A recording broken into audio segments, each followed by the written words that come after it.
Uno, queridos patitos, estamos con Brasil. Y el titular dice: Brasil restringirá la entrada de personas sin visado para limitar la migración irregular a los Estados Unidos de América. Evidentemente, la reflexión que podemos hacer es que aquellos que hablan de migración, tanto regular como irregular, basan su percepción en dogmas de fe. Hablan de elementos como si las fronteras fueran abiertas completamente, lo cual es absurdo, inútil, estúpido, es mentira. Evidentemente, esos cálculos revierten en discursos políticos. Y en Sudamérica, lo hemos comentado alguna que otra vez, esa polarización entre gentes de extremos posicionales lleva a la situación de la propia Brasil, de Bolsonaro con Lula, de Cast con Boric en Chile, de Massa con Milei en Argentina. Eso sí, lo hemos visto este año. Por interés político partidista, en los propios Estados Unidos, ha habido gente que ha recibido llamada en la Cámara Baja, en la Cámara de Representantes y en el Senado, de el señor Donald J. Trump, que por intereses partidistas y de la propia elección presidencial, no firméis esa resolución bipartidista, porque eso le hace daño a Biden, aunque le hace daño también a Estados Unidos. Por tanto, aquello de America First, ¿no? Trump First, America Last. América lo último, Trump lo primero. Sus intereses mesiánicos. ¿Por qué? Pues porque evidentemente lo podemos visualizar con esta historia. También se pueden hacer trabajos en paralelo y que a veces no tienen la suficiente presencia mediática. Recordemos, cuando el señor, por decir de alguna manera, el dictador de Bielorrusia, el señor Lukashenko, llegó a una suerte de punto de encuentro en donde cogía gente venida de Afganistán, de Siria, en vuelos regulares, en dirección hacia Minsk, y luego los soltaba en dirección hacia Polonia. Eso, la Unión Europea, ¿cómo lo resuelve? Haciendo el acuerdo directo, como le hubiera gustado a Lukashenko, como estilo Erdogan o estilo Marruecos, de te damos un dinerito por aquí, tú retienes... No. Como sabían las líneas aéreas que eran y de dónde venían y hacia dónde llegaban, llamaron directamente a las líneas aéreas desde Bruselas para decirles: esos vuelos extra que os está subvencionando Lukashenko os van a costar mucho más caros. Con lo cual, ahí estaba una resolución inteligente, muy inteligente, a la hora de afrontar los desafíos,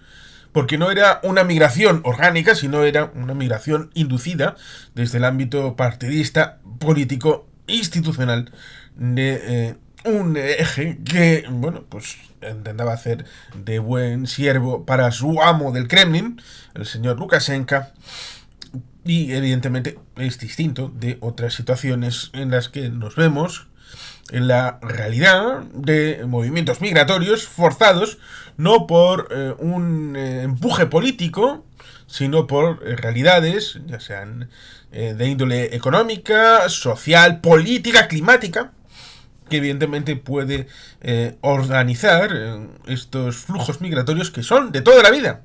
Porque es un elemento que en la mayor parte de las veces se olvida. Sobre todo pensando que las críticas, como suelen ser en Europa Occidental, en el mundo más o menos occidental, y sobre todo teniendo en cuenta de que esta permeabilidad del pensamiento de Europa Occidental fue a través de los WASP, de los Anglo-Saxon Protestant, de origen británico, pero también alemán, escandinavo, esa idea de que... la caída del Imperio Romano de Occidente supuso el abandono de las grandes ciudades, cosa que, como nos podemos encontrar en programas creo recordar, por ejemplo, en Menu Martis, eh, creo que fue Sotochica, el que comentó, o también en historias bélicas que merecen ser contadas, también hicieron un especial acerca de estos elementos del final del Imperio Romano de Occidente. Ya en los previos hubo una despoblación de ciertas capitales, como la propia Roma, en favor incluso de Rávena y de otras pequeñas ciudades, especialmente en lo que ahora conoceríamos tal vez con el nombre de Padania, en la zona norte italiana, y que supuso un cambio a lo largo de todo ese siglo V. Bueno, Rómulo Augustulo, 476, ya sabéis a qué me refiero, y el hecho de que esa despoblación fue algo temporal, circunstancial, circunscrito a esa zona y espacio concreto, y sobre todo en la alta Edad Media, no en la baja Edad Media. Y por tanto, se tiene una disfunción respecto de la percepción de esas migraciones, porque en el resto del mundo esas migraciones de diferentes zonas y de campo a ciudad no han tenido ningún tipo de disfunción ni de salto cualitativo en ningún momento. Sí, se me dirá algunas ciudades en América, pero es un caso de pecata minuta relacionado con lo que vivimos en Europa occidental, en sobre todo la alta Edad Media. Se me dirá también las culturas del Mississippi, mississippianas, pero bueno, también son cualitativamente menores respecto del marco general. Con lo cual tenemos una disfunción en el planteamiento original para conceptualizar esta situación, con lo cual ya de serie tenemos un problema para comprender que estas migraciones son estructurales, son humanas. Y por lo tanto ahí tenemos un problema importante. Lo mismo que el comprender que esos efectos migratorios, que por ejemplo los Estados Unidos los regularon en cierta medida y reordenaron para visualizar esa retrocontinuidad respecto de lo que habían sido hasta ese momento Walter Raleigh, Virginia, la idea de seguir siendo protestantes, anglosajones. Ciertamente lo de anglosajones aceptar el ámbito germánico, escandinavo, pero tener unas ciertas precauciones respecto de elementos de otros territorios, con lo cual ordenar de manera más o menos política las vías de acceso, las cuotas de acceso, con lo cual ahí había una suerte de ordenación de un fenómeno que es como una riada, que, bueno, pues intentas más o menos canalizarla. Y, por ejemplo, Valencia, que tenía riadas bastante comunes, desde que construyeron los vías laterales de contención del río Turia, pues en principio no han tenido ya más efectos negativos, como aquellos motivos para la precaución, como fue la destrucción en un momento puntual de los años 50, y eso hay que afrontarlo de manera honesta, transparente, pero también valiente a la hora de afrontar estos desafíos. Hay quien dice, bueno, Brasil, ¿por qué puede hacer esto? Primero, porque Lula en principio no es favorable a los Estados Unidos de América. Es alguien que está a la izquierda. No es Bolsonaro, que era super amigui de Donald Trump, y ahí tenemos bastantes asuntos interesantes que comentar, que evidentemente diría uno, pero si la relación es con Andrés Manuel López Obrador, el tema de México, la frontera sur, es la única frontera viva respecto de la asunción de migrantes, en el caso de los ilegales, y se equivocarían de medio a medio, en tanto en cuanto, por ejemplo, en Europa, ya lo hemos comentado, nos encontramos con la situación en la que Irlanda tiene problemas con el tema migratorio. ¿Por qué? Sencillo, porque cuando pasan en el ámbito del canal de la Mancha, el canal inglés, Inglaterra coge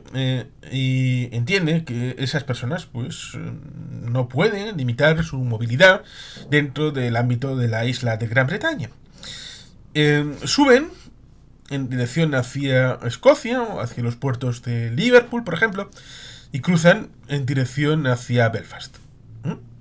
Estos movimientos migratorios de decenas de miles de personas, por ejemplo desde Afganistán, y cuando ya están en Belfast, como la isla tiene una situación particular, cruzan a la República de Irlanda. Con lo cual, un país de la Unión Europea, como es Irlanda, acaba teniendo un problema relacionado con problemas migratorios, lo cual ciertamente fue un objeto del Brexit y que, curiosamente, más allá de los camioneros polacos y del fontanero aquel y todo aquello, pues evidentemente el tema migratorio sigue siendo un problema, en tanto en cuanto la mayor problemática en el ámbito migratorio venía con los países de la Commonwealth y no de la Unión Europea, lo cual les mintieron a los británicos y fue uno más de los pendones, baldones también, que cuelgan de la falsedad del Brexit. Pero ya volverán. Por tanto, lo de Brasil tiene su interés por el tema migratorio y porque no solamente es de línea directa, sino también de aproximación indirecta el tema migratorio, porque, como digo, Brasil restringirá esa entrada de personas sin visado para limitar esa migración irregular a Estados Unidos, porque puede ser indirecto. Pueden entrar gente a un país que tiene una facilidad de conexión hacia un tercero, y esto sea una vía indirecta de aproximación, sabiendo la dificultad de esa vía directa de aproximación a través de, por ejemplo, la frontera de Río Grande, con el caso de Texas, pero no solamente con Texas, sino también con Nuevo México, con Arizona y con California. El Ministerio de Justicia decía entonces la historia de Brasil, ha anunciado que restringirá la entrada de personas sin visado cuyo destino final sea otro país, para limitar la migración irregular a Norteamérica, especialmente a los Estados Unidos, pero también a Canadá. Estos pasajeros que por casualidad permanezcan en la zona de tránsito internacional del aeropuerto de Guarulhos, en Sao Paulo, y en otros aeropuertos con conexiones internacionales, si no tienen visado para la entrada al país, serán inadmisibles, reza un comunicado recogido por Agencia Brasil. Según la cartera ministerial, el objeto de la legislación es facilitar el procedimiento de escalas o conexiones en los aeropuertos, reduciendo los trámites burocráticos y operacionalizando más rápidamente el proceso de transferencia y o parada de pasajeros entre rutas internacionales. La medida se dirige a los migrantes que se supone que deben hacer escala en los aeropuertos internacionales de Brasil, pero abandonan la última etapa del viaje, se quedan en las áreas internacionales de los aeropuertos, solicitan el estatus de refugiado y luego intentan avanzar hacia Estados Unidos y Canadá. La medida se ha tomado después de que la Policía Federal identificara que migrantes sin la documentación adecuada estaban siendo utilizados por organizaciones criminales de trata de personas. Según el gobierno, las cifras confirman el uso abusivo del estatus de refugiado con el único objetivo de seguir rutas migratorias irregulares. En la década de 2013 a 2023, el número de solicitudes de asilo en el aeropuerto internacional de Guarulhos aumentó 61 veces, de 69 a 4.239. Aquí hay tres elementos bien interesantes. Primero, los aeropuertos como elemento de entrada de elementos migrantes, lo cual ciertamente es algo que a los que se fijan mucho los cayucos, en la entrada en frontera física, ya sea en la zona de Río Grande, ya sea Ceuta, Melilla, lo ven como elementos de proximidad, pero visuales también, pero los aeropuertos son más importantes a la hora de la entrada de migrantes, ya sean regulares pero también irregulares. Por otro lado, Brasil, un país de izquierdas, con Lula, del Partido de los Trabajadores,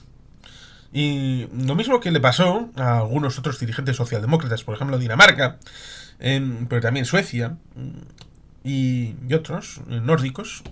Olaf Scholz, que habló de deportaciones masivas, Parece que se han caído del caballo de ámbito ideológico, han visto la realidad auténtica sobre el terreno, porque no pueden sino hacer una lectura sobre lo que existe y también buscar transformar, cosa que también, como diría José Luis Muniz, han olvidado las izquierdas del mundo, tratar de hacer no solamente un acompañamiento de la realidad, sino también buscar una transformación. Evidentemente, esa Brasil de izquierdas, Brasil de Lula, haciendo esta situación de reconocimiento acerca de el hecho de entender que haya una situación de mafias, de organizaciones criminales, es algo bien curioso, porque hasta hace no mucho tiempo había esa situación respecto de hay que poner el foco en la resolución de las personas, en el hecho de que cualquier persona es libre de andar por todo el mundo, no hay personas sin papeles, no hay personas ilegales, y evidentemente cuando acaban en el gobierno pues pueden encontrarse con situaciones como esta en las que algunos pues igual van a sentirse traicionados por gente como Luis Ignacio Lula da Silva, y que evidentemente será al servicio de Estados Unidos y de Canadá, lo cual ciertamente es alucinante e increíble para aquel que pueda escuchar esto. Y últimamente pues tenemos esa situación que el uso y abuso de estatus de refugiado con el único objetivo de seguir esas rutas migratorias irregulares. Con lo cual, esto de refugees welcome, refugiados bienvenidos, así, en genérico, se convierte en un mantra que gente de izquierda, como Luis Ignacio Lula da Silva, en su gobierno, se convierte en una situación en la que no se resuelve sino en favor de la realidad y no de los dogmas en estilo Mary Poppins que uno pueda tener en su cabeza. Evidentemente esto conlleva importancia respecto de lo que fue la realidad de Brasil, tanto en cuanto lo que comentaremos acerca de mañana, el recuerdo de lo que pasó con el Supremo venezolano, la posición de Lula con respecto de el intento de robo de las elecciones por parte de Maduro y su clan. Recordemos, la Policía Federal de Brasil acusa formalmente a un exministro de Bolsonaro de interferir en las elecciones de 2022.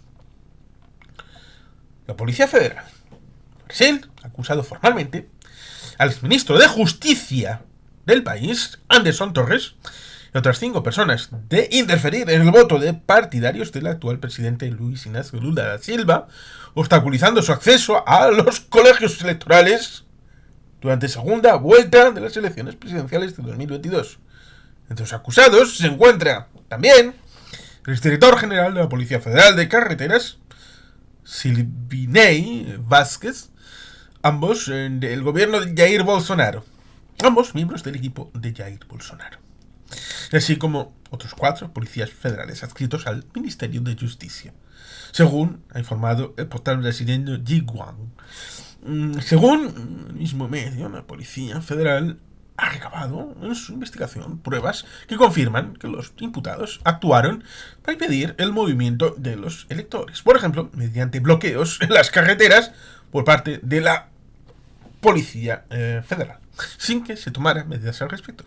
Torres, que se encontraba en prisión preventiva por la presunta comisión de actos golpistas durante los incidentes del 8 de enero de 2023, cuando simpatizantes de Bolsonaro asaltaron las sedes de la presidencia, el Congreso y el Tribunal Supremo Federal en la capital de Brasil, fue puesto en libertad en mayo, al considerar el ministro Alexandre de Moraes que no había motivos para su permanencia en prisión. Moraes revocó asimismo el pasado jueves la pena de prisión preventiva que pesaba sobre Vázquez, detenido hace un año por intentar interferir en la segunda vuelta de las elecciones de 2022 en favor de Jair Bolsonaro, al entender que los argumentos que justificaron su ingreso en prisión no aplican ya al caso. Estas coordenadas se enmarcan en el contexto de los Incidentes registrados el 8 de enero de 2023, cuando miles de personas descontentas con la derrota de las urnas de Jair Bolsonaro irrumpían violentamente en la Plaza de los Tres Poderes en Brasilia, en un ataque sin precedentes en la historia del país que ahondó en su polarización y puso el foco sobre el papel de unos militares que siempre contaron con presencia mayoritaria en el gobierno del expresidente brasileiro. Aquel día, en plena desazón de una mitad del país por la vuelta de Luis Inácio Lula da Silva al Palacio de la Alvorada, decenas de autobuses llegaron a la capital para participar en lo que parecía una manifestación más contra el nuevo gobierno, las protestas que habían comenzado 2 meses antes con vigilias, encuentros para rezar y campamentos frente a las puertas de los cuarteles del ejército. Al cumplirse el primer aniversario de los hechos, 66 de las cerca de 1900 personas que fueron detenidas ese día seguían aún en prisión. Solo 30 de ellas habían sido condenadas hasta la fecha, pero únicamente 8 cumplían por entonces sentencia. Un año después, el resto esperaba aún a que se resolvieran sus recursos de apelación. Las personas que aguardaban entre rejas, sus penas fueron, muchas de ellas, apresadas en las diferentes etapas que la bautizaba como Operación Lesa Patria, que ponía el foco especialmente en quienes habían financiado e instigado el ataque. Con lo cual aquí tenemos una segunda parte bien interesante acerca de las diferencias y similitudes respecto de lo que sucedió en esa negación de la derrota de Jair Bolsonaro, a pesar de que era evidente que había ganado Luis Inácio Lula da Silva, con la negación de la derrota de Nicolás Maduro respecto de la victoria, evidente, de Edmundo González Urrutia, y la diferencia de trato respecto de una situación en un país democrático, Brasil, y en una dictadura como es Venezuela, y evidentemente esa realidad en la que los acusados, que lo fueron por ese impedimento de ciertas carreteras, eso fue como una miajilla muy pequeña de lo que pasó el 28 de julio en Brasil, no, en Venezuela. En Venezuela. Por lo tanto, la conceptualización respecto de lo que pasa dentro de un país y de lo que pasa afuera es bastante curiosa y pintoresca. Y evidentemente ahí tenemos esa situación respecto de la migración y respecto del tema electoral que dan la vara de medir de un Lula da Silva en su segunda parte de mandato, que evidentemente resulta curioso porque el tema migratorio hace ojiños ahí con los americanos, los estadounidenses. Y en la segunda parte, pues parece que sí, es muy preocupante lo que pasó en Brasil con el tema de Jair Bolsonaro, que estaba ese día de comienzos de enero 2023, estaba en Mar-a-Lago, estaba con Donald Trump en Florida. Pues es muy preocupante lo de Brasil, pero lo de Venezuela se puede dar un tratamiento más laxo, ¿eh? Con lo cual hay que saber un poco los principios sobre los que uno se asienta. Pero bueno, finalmente, sin más, queridos patitos, es que ricasco, agur, berobat, vete,